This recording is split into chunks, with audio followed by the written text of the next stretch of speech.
Hola, bienvenidos. I'm Señora Delgado, and I am your Student Spanish 3 Honors Teacher this semester.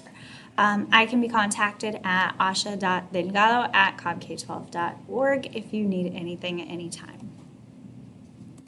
A little bit, I guess, about me to get us started. I have my bachelor's in Spanish from Oglethorpe University. I have my master in the arts of teaching, specifically in foreign language education from Valdosta State University, and I'm currently in the process of getting my specialist degree from Augusta.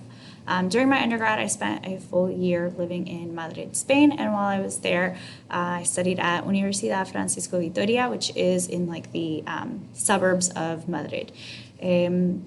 This is my 5th year at Walton High School. I have 7 years teaching experience, and I have taught everything from pre-K all the way up until high school Spanish, so I've kind of taught a little bit of everything. Content that we're going to be covering this semester. First, we're going to start with our lección preliminar, which is going to be more or less our review unit. It's going to encompass a really intensive review of the present tense, where we're breaking it up into different sections.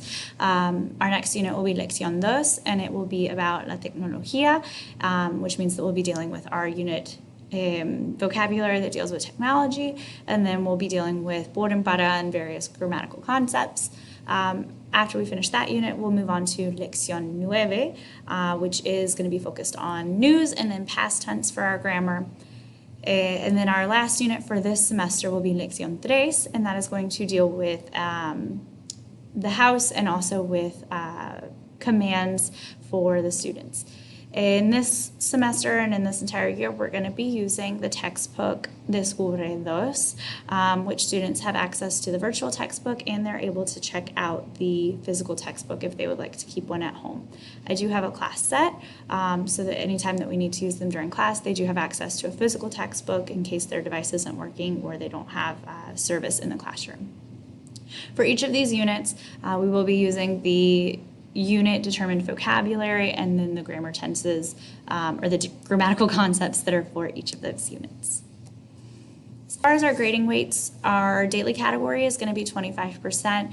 Daily encompasses homework, classwork, participation, pretty much anything that we do on a day-to-day basis. The quizzes will encompass 25% of the grade. Unit tests will be 20%. Our performance evaluations, so those are going to be kind of like unit capstone projects. They could be speaking, they could be writing, but those performance evaluations will be 20% as well. And then the final exam will be 10% of the daily grade.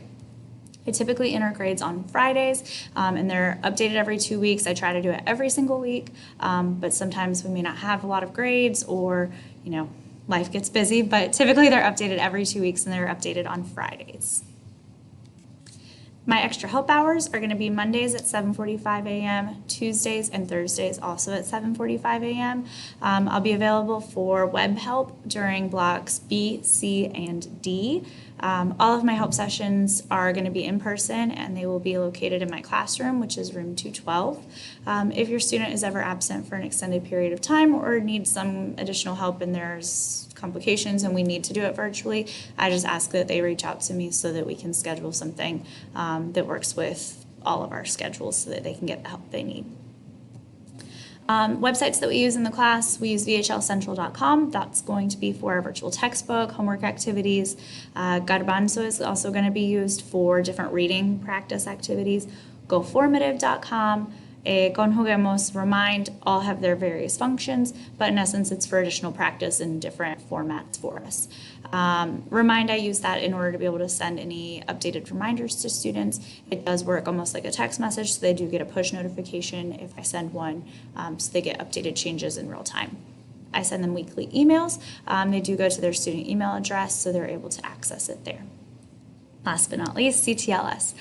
In the event that your student is absent or they need to know what they're missing or what they did for that day, they can navigate the weekly calendar in the class board section. And then in the CTLS digital session, I will have a detailed description of what is done each day, and linked within that digital session will be any handouts or anything that is provided to students. Thank you so much. Muchísimas gracias. Do not hesitate to email me if you have any additional questions. Otherwise, adios. Have a good day.